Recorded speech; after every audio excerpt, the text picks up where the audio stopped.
नमस्कार दोस्तों, मैं हूं अभिषेक चौहान और आप सभी का स्वागत है आइकॉनिक स्टडीज़ पर। तो आज इस वीडियो में कवर करने वाले हैं क्वालिटी क्वेश्चंस। दोस्तों ये सभी क्वेश्चंस बिल्कुल आप लोगों के एग्ज़ाम के लेवल के हैं। आप लोग किसी भी परीक्षा की तैयारी करते हों तो ये सभी क्वेश्चंस बिल्कुल आप लोगों के एग्ज़ाम के ओरिएंटेड हैं। तो मेरी आपसे रिक्वेस्ट है कि आप लोग इस वीडियो को बिल्कुल भी स्किप ना करें। तो शुरुआत कर लेते हैं बिना किसी देरी के। दोस्तों आज का पहला क्वेश्चन दिया है, फेफड़े देश के प्राथमिक अंग हैं। दोस्तों फेफड़े किसके प्राथमिक अंग हैं?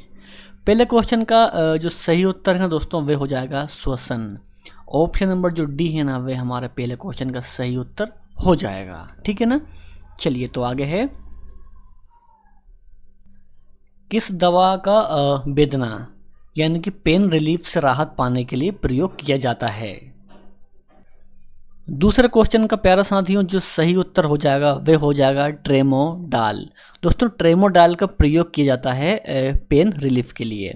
ऑप्शन नंबर बी यहाँ पर दूसरे क्वेश्चन का सही उत्तर रहने वाला है। इसके अलावा यदि आपको इनमें से किसी भी क्वेश्चन का आंसर पता है तो नीचे कमेंट बॉक्स में आप उस क्वेश्चन का आंसर कर सकते हैं। चलिए तो आगे है, गन्ना एक प्रकार का या फिर की डैश है। तो मेरे प्यारा साथियों घास होता है गन्ना एक प्रकार का। जो ऑप्शन नंबर डी है ना वे इस क्वेश्चन का सही उत्तर हो जाएगा कि घास श्रेणी का है गन्ना। तो दोस्तों ये आपको ध्यान रखना है। चलिए नेक्स्ट है, सामान्यतः सूक्ष्म जीव विज्ञान के जनक के नाम से किसको जाना जाता है? सूक्ष्म जीव विज्ञान के जनक के रूप में किसको जाना जाता है? चौथे क्वेश्चन का सही उत्तर रहने वाला है प्यारा साथियों एंटोनी वान ल्यूवेनहॉक। दोस्तों एंटोनी वान ल्यूवेनहॉक को जानते हैं सूक्ष्म जीव विज्ञान के जनक के रूप में। तो प्यारा साथियों इसको भी आपको ध्यान रखना है। चलिए नेक्स्ट है, जलीय जीवाणुओं का खाद्य स्रोत है। दोस्तों क्या है जलीय जीवाणुओं का खाद्य स्रोत? तो पांचवें क्वेश्चन का राइट आंसर रहेगा दोस्तों फाइटोप्लैंक्टन। दोस्तों फाइटोप्लैंक्टन होता है जलीय जीवाणु का खाद्य स्रोत। सही उत्तर इस क्वेश्चन का हो जाएगा ऑप्शन नंबर ए। हीमोग्लोबिन की निम्न में से किसके साथ उच्चतम समानता है? हीमोग्लोबिन की। सही उत्तर इस क्वेश्चन का हो जाएगा CO यानी कि कार्बन मोनोऑक्साइड की। तो मेरे प्यारे साथियों इसको आपको बिल्कुल ध्यान में रखना है। चलिए तो आगे है, RNA का प्राथमिक कार्य होता है। दोस्तों क्या होता है RNA का प्राथमिक कार्य? सही उत्तर इस क्वेश्चन का रहेगा दोस्तों प्रोटीन का संश्लेषण। दोस्तों ये होता है RNA का प्राथमिक कार्य। आगे है, उच्च सांद्रता के क्षेत्र से उसकी कम सांद्रता वाले क्षेत्र की तरफ एक कोशिका झिल्ली के माध्यम से होने वाले अणुओं के संचलन को डैश कहते हैं। तो मेरे प्यारे साथियों इस क्वेश्चन का सही उत्तर रहेगा सर्करीय आवागमन। सर्करीय आवागमन कहते हैं दोस्तों। तो ये भी आपको ध्यान रखना है। नेक्स्ट है, जीवाणुओं के वर्गीकरण के अध्ययन को क्या कहा जाता है? तो मेरे प्यारे साथियों टेक्सोनोमी। तो टेक्सोनोमी कहा जाता है जीवाणुओं के वर्गीकरण के अध्ययन को। आगे है, किस दवा का एक मधुमेह रोधी दवा के रूप में प्रयोग किया जाता है? दोस्तों वे दवा कौन सी है? तो मेरे प्यारे साथियों वे दवाई है मेटफॉर्मिन। मेटफॉर्मिन इस क्वेश्चन का सही उत्तर हो जाएगा। चलिए तो आगे है, प्रकाश संश्लेषण वनस्पति कोशिकाओं में स्थिति में डैश में होता है। दोस्तों कहाँ पर होता है? इस क्वेश्चन का सही उत्तर रहने वाला है दोस्तों क्लोरोप्लास्ट में होता है। ऑप्शन नंबर जो बी है ना इस क्वेश्चन का राइट आंसर रहने वाला है। मेरे प्यारे साथियों ये सभी क्वेश्चन सिलेक्टेड हैं और आप लोगों के एग्ज़ाम के लेवल के हैं। तो मेरी आपसे रिक्वेस्ट है आप लोग इस वीडियो को बिल्कुल भी स्किप ना करें। वीडियो पसंद आ रहा हो तो वीडियो को लाइक और शेयर करना ना भूलें। नेक्स्ट है, डैश वह कोशिकांग है जिसमें श्वसन और ऊर्जा उत्पादन के जैसी जैव रासायनिक प्रतिक्रियाएं होती है। तो मेरे प्यारे साथियों वे कोशिकांग है माइटोकॉन्ड्रिया। इस क्वेश्चन का सही उत्तर रहने वाला है ऑप्शन नंबर ए। चलिए तो नेक्स्ट है, निम्नलिखित में से कौन दूध के खट्टे होने को प्रेरित करता है? तो दोस्तों दूध के खट्टे होने को प्रेरित करेगा लैक्टिक एसिड यानी कि लैक्टिक अम्ल। इस क्वेश्चन का सही उत्तर रहेगा ऑप्शन नंबर डी। चलिए तो नेक्स्ट क्वेश्चन कर लेते हैं। कौन फूल ना लगने वाले बीजाणु धारक पौधों की जड़ें होती है? दोस्तों वह है फर्न्स। फर्न्स इस क्वेश्चन का सही उत्तर रहने वाला है। चलिए आगे है, निम्नलिखित में से कौन सा तिलचट्टे का उत्सर्जन अंग है? तिलचट्टे का उत्सर्जन अंग कौन सा है? तो मेरे प्यारे साथियों वह है माल्फिजियन ट्यूबुल्स। इस क्वेश्चन का सही उत्तर रहेगा माल्फिजियन ट्यूबुल्स। प्यारे साथियों ये भी आपको ध्यान रखना है। आगे है, बोविडी ओविस देश का वैज्ञानिक नाम है। सही उत्तर इस क्वेश्चन का है भेड़। दोस्तों भेड़ का वैज्ञानिक नाम है बोविडी ओविस। तो प्यारा साथियों इसको भी आपको ध्यान रखना है। अगला हमारा क्वेश्चन दोस्तों कि पौधे भोजन का निर्माण करने के लिए निम्नलिखित में से किससे ऊर्जा प्राप्त करते हैं? सही उत्तर इस क्वेश्चन का दोस्तों हो जाएगा कि सूर्य से ऊर्जा प्राप्त करते हैं पौधे भोजन का निर्माण करने के लिए। ऑप्शन नंबर जो डी है ना इस क्वेश्चन का सही उत्तर है।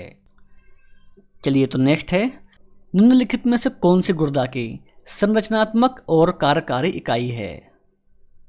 दोस्तों वह है नेफ्रॉन्स। नेफ्रॉन्स इस क्वेश्चन का राइट आंसर हो जाएगा। आगे है, शैवाल पारिस्थितिक तंत्र यानी कि इकोसिस्टम के निम्नलिखित में से किस स्तर में आता है शैवाल? सही उत्तर दोस्तों इस क्वेश्चन का हो जाएगा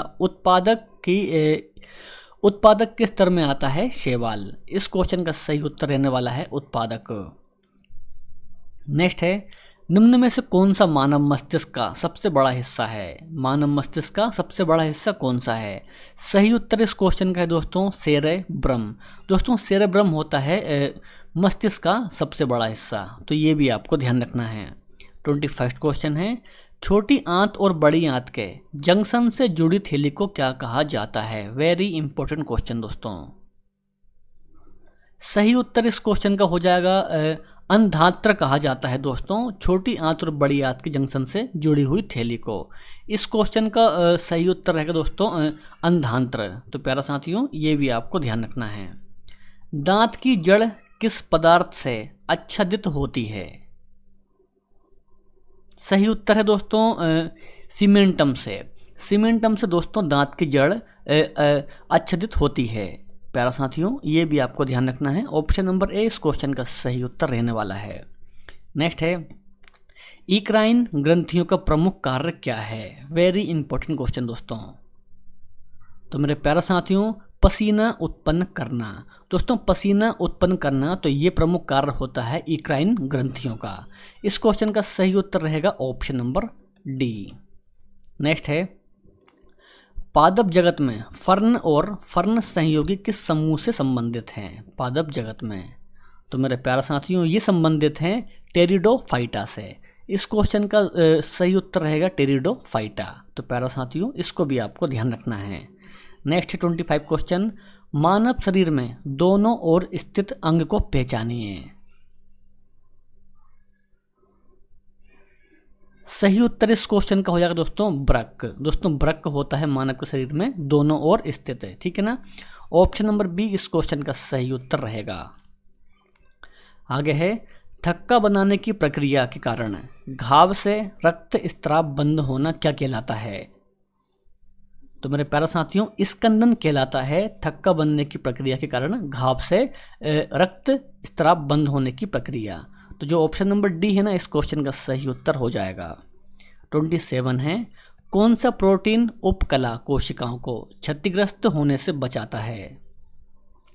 तो मेरे प्यारे साथियों केराटिन बचाता है उपकला कोशिकाओं को क्षतिग्रस्त होने से। इस क्वेश्चन का सही उत्तर रहने वाला है केराटिन यानी कि ऑप्शन नंबर बी। 28 है, वह रक्तवाहिका जो रक्त को हृदय से शरीर के विभिन्न भागों में ले जाती है तो उन्हें क्या कहते हैं? दोस्तों उन्हें कहते हैं धमनियां, ठीक है ना। एक जीवित कोशिका की संपूर्ण अवयव को डैश के रूप में जाना जाता है जिसे साइटोप्लाज्मा और नाभिक शामिल होते हैं। इस क्वेश्चन का सही उत्तर है दोस्तों प्रोटोप्लाज्मा के रूप में जाना जाता है, यानी कि option number A is the right answer. शरीर की सबसे मजबूत मांसपेशी उसके वजन के आधार पर चर्ब कणिकाएं पेशी यानी कि मासेटर मांसपेशी कहाँ स्थित होती है? तो मेरे प्यारे साथियों ये स्थित होती है जबड़े में। इस क्वेश्चन का सही उत्तर रहने वाला है जबड़ा। और दोस्तों आज का टेस्ट क्वेश्चन आप लोगों की स्क्रीन पर, लाहौर के किले का निर्माण किसके द्वारा किया गया था?